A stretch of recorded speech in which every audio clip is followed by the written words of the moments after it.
तो hello learners, welcome back to again in my YouTube channel.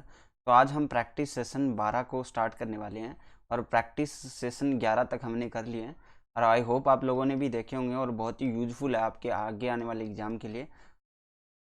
ठीक है, 11 तक हम आपने कर लिए और आज 12वां जो सेशन है वो हम स्टार्ट करने वाले हैं। तो लेट्स स्टार्ट। तो हमारा सब्जेक्ट वही है और अलग अलग सब्जेक्ट के भी मैं मॉक टेस्ट आपको करवाऊंगा। तो आज हम स्टार्ट करें बाल विकास शिक्षा शास्त्र का अभ्यास प्रारूप 12। ठीक है, चलिए पहला क्वेश्चन से स्टार्ट करते हैं। संभवतः व्यक्ति योग्यता की विभिन्नताओं की बजाय व्यक्तित्व की विभिन्नताओं से अधिक प्रभावित होता है। क्या होता है कि व्यक्ति की योग्यताओं की विभिन्नताओं की बजाय वो व्यक्तित्व की विभिन्नताओं से अधिक प्रभावित होता है। ये किसने कहा है? ये किसने कहा है? तो ये इनमें से किसी ने नहीं कहा। क्रो एंड क्रो ने नहीं कहा, मन ने नहीं कहा, टाइलर ने नहीं कहा। तो इनमें से क्या ऑप्शन हो जाएगा? इनमें से कोई नहीं। न तो सब खिलाड़ी एक स्तर के होते हैं और न सब कलाकार ये विभिन्नताएं कहलाती है। यानी ये बोल रहा है कि न तो सब खिलाड़ी एक स्तर के हो सकते हैं और ना ही सब कलाकार एक तरह के हो सकते हैं। ठीक है, एक स्तर के हो सकते हैं। तो ये विभिन्नताएं क्या कहलाती है? ये कहलाती है विचारों की विभिन्नताएं। क्या कहलाती है? विचारों की विभिन्नताएं। ठीक है, सृजनात्मक पहचान होती है। सृजनात्मक पहचान होती है पुराने व्यवहार से, चित्रकला से, संगीत से, नवीन परिणाम से। तो ये किससे होती है? ये होती है संगीत से। सृजनात्मकता की पहचान इससे होती है संगीत से होती है। सृजनात्मक मौलिकता प्रस्ताव वास्तव में किसी प्रकार की क्रिया में घटित होती है। ये लिखा किसने लिखा है? सृजनात्मक मौलिकता वास्तव में किसी भी प्रकार की क्रिया में घटित होती है। ये किसने लिखा है? ये लिखा है स्टेन ने। किसने लिखा है? स्टेन ने।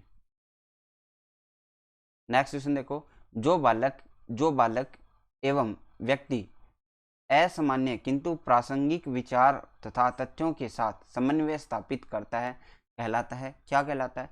जो बालक एवं व्यक्ति असामान्य किंतु प्रासंगिक विचार तथा तथ्यों के साथ समन्वय स्थापित करते हैं वो कहलाते हैं। क्या कहलाते हैं? वो कहलाते हैं मनोविश्लेषणात्मक।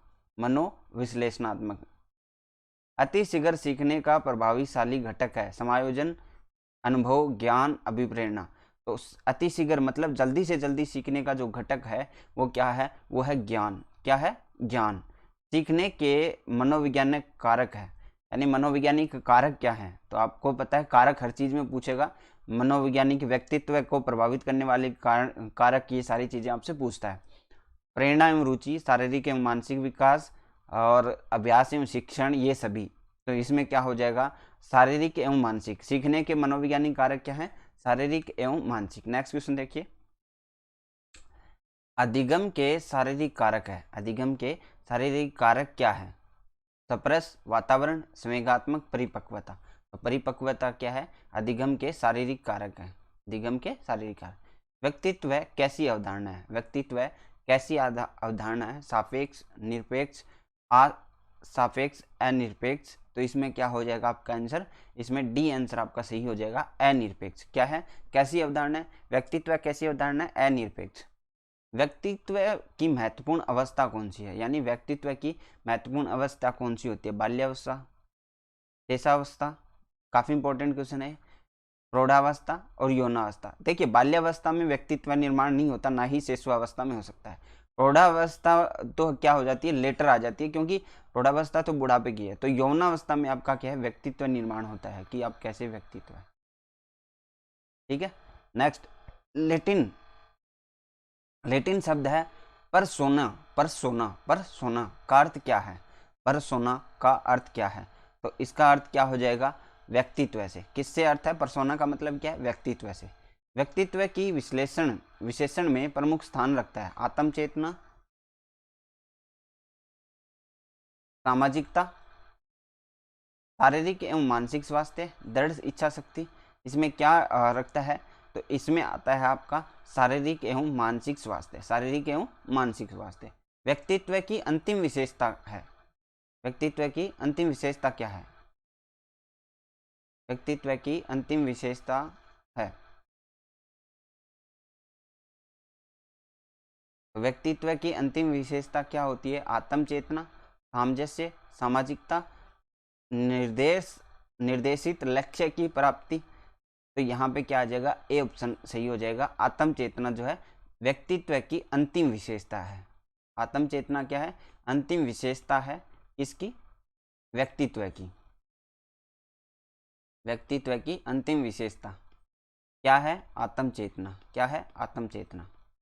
नेक्स्ट देखिए, मनोवैज्ञानिकों ने व्यक्तित्व के निर्धारकों को कितने वर्गों में विभाजित किया है। वैज्ञानिकों ने व्यक्तित्व के निर्धारकों को कितने वर्गों में विभाजित किया है।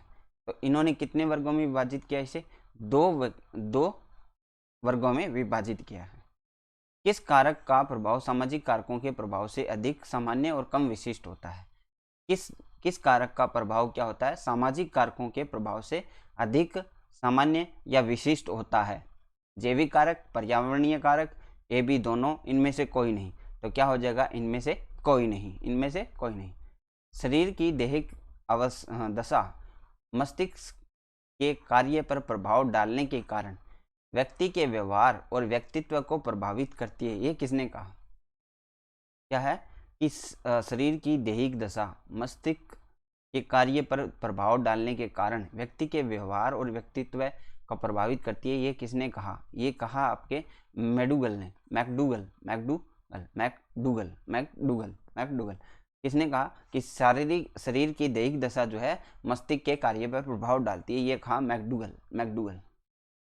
किसने कहा कि जन्म के समय से ही बालक का व्यक्तित्व उस समाज के द्वारा जिसमें रहता है निर्मित और परिवर्तित किया जाता है।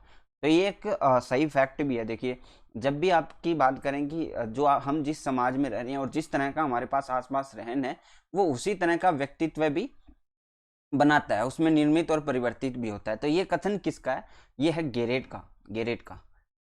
क्वेश्चन नंबर 18, व्यक्ति के जीवन में मनोविज्ञान का विशेष उद्देश्य क्या है। समायोजन करना, संशोधन करना, सामना करना या इनमें से कोई नहीं। तो इसका मनोविज्ञान का क्या है विशेष उद्देश्य, संशोधन करना, उसकी मनोवैज्ञानिक परिस्थितियोयों को समझ के उसमें संशोधन करना।